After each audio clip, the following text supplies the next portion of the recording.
हिंदी भाग 1 के अंतर्गत जो 15 क्वेश्चन आते हैं इनकी तैयारी करेंगे।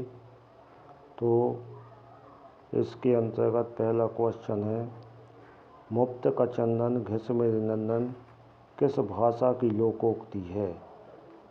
तो इसका ए ब्रजभाषा, बी अवधी भाषा, सी सिंधी भाषा, डी मराठी भाषा। तो इसका सही ऑप्शन होगा ए ब्रजभाषा। प्रश्न 2 है, धुआंधार जलप्रपात किस नदी पर बनता है? तो धुआंधार सभी को मालूम है भेड़ाघाट में है और भेड़ाघाट में नर्मदा नदी निकलती है। तो ये ऑप्शन में नर्मदा, बी में गंगा, सी यमुना, डी ताप्ती।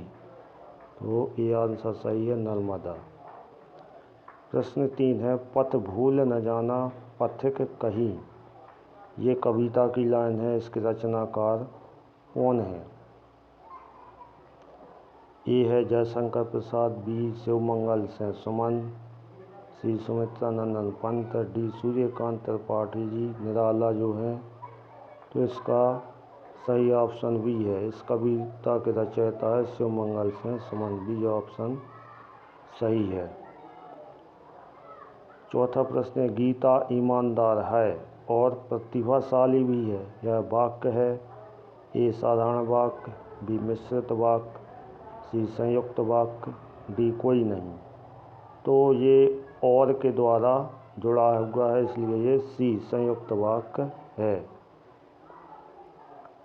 प्रश्न 4 है, वायु शब्द का पर्यायवाची शब्द नहीं है।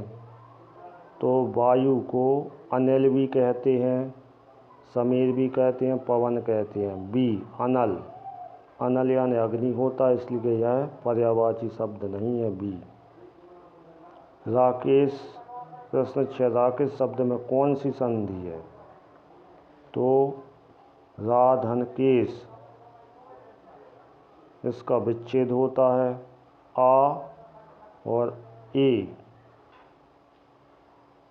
तो ये दो जब शब्द स्वर मिलते हैं तो गुण स्वर संधि होती है। तो इसका ऑप्शन ए होगा।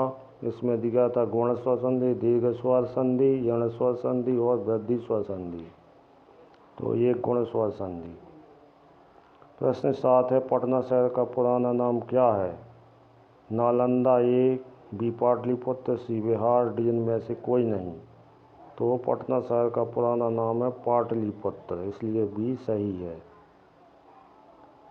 प्रश्न 8, आत्मविश्वास शब्द में कौन सा समास है? आत्मविश्वास का को अगर दो भागों में बांटते हैं तो हो जाता है आत्मा पर विश्वास, आत्मविश्वास। तो इसमें 4 ऑप्शन दिए हैं, ए द्वंद्व समास, बी द्विगु समास, सी तत्पुरुष समास, डी अवयवी भाव समास। तो आत्मा पर विश्वास यानी तत्पुरुष समास, सी ऑप्शन इसका सही है। प्रश्न 9, तत्सम शब्द है? ए खेत, बी प्रस्ताव, सी ऊंचा, डी दूसरा।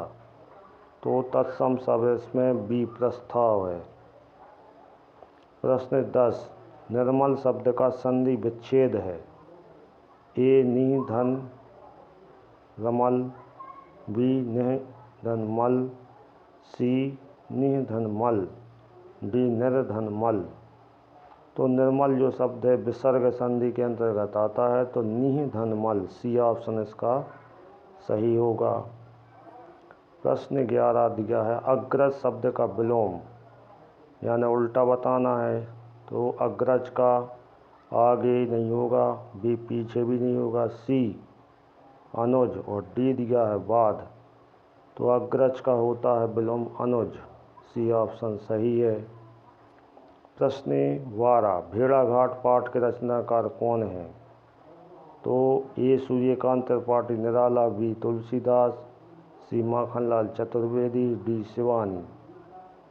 तो प्रश्न 12 का सही आंसर है भेड़ाघाट पाठ के रचनाकार माखनलाल चतुर्वेदी, सी ऑप्शन सही है। प्रश्न 13 शुद्ध लेखन है?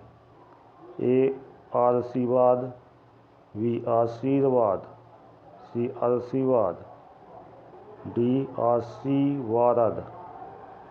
तो बी ऑप्शन जो है आशीर्वाद ये शुद्ध है बिल्कुल। प्रश्न 14 है, अपराजिता शब्द में उपसर्ग है। उपसर्ग यानी आगे जोड़ता है जो शब्दांश। तो आधन पराजिता होता है इसका विच्छेद। तो ए में आ, बी में अप, सी में अपरा, डी इनमें से कोई नहीं। तो इसका उपसर्ग होगा इसमें ए ऑप्शन आ, ये सही है। प्रश्न 15, कवि का स्त्रीलिंग रूप है। कवित्री, कवियत्री, कवियत्री, कवियानी। तो कवियत्री होता है कवि का। ऑप्शन सी बिल्कुल सही है। इस प्रकार हमने आज हिंदी भाग के जो 15 क्वेश्चन आना है उनको समझा है। और ये क्वेश्चन पिछले वर्ष यानी कि मॉडल एवं उत्कृष्ट विद्यालय प्रवेश परीक्षा 2023 में पूछे गए हैं। तो तैयारी के लिए उपयोगी साबित होंगे। सभी लोग शेयर, सब्सक्राइब करें, लाइक करें और अपने मित्रों को भी शेयर कर दें ताकि वो भी लाभ उठा सकें। कुछ समय बाद कक्षाएं ऑनलाइन भी चलाई जाएंगी, आपको नोटिफिकेशन मिल सके इसलिए घंटी के बेल आइकन को ऑन कर दें, ऑल पर सेट कर लें। धन्यवाद।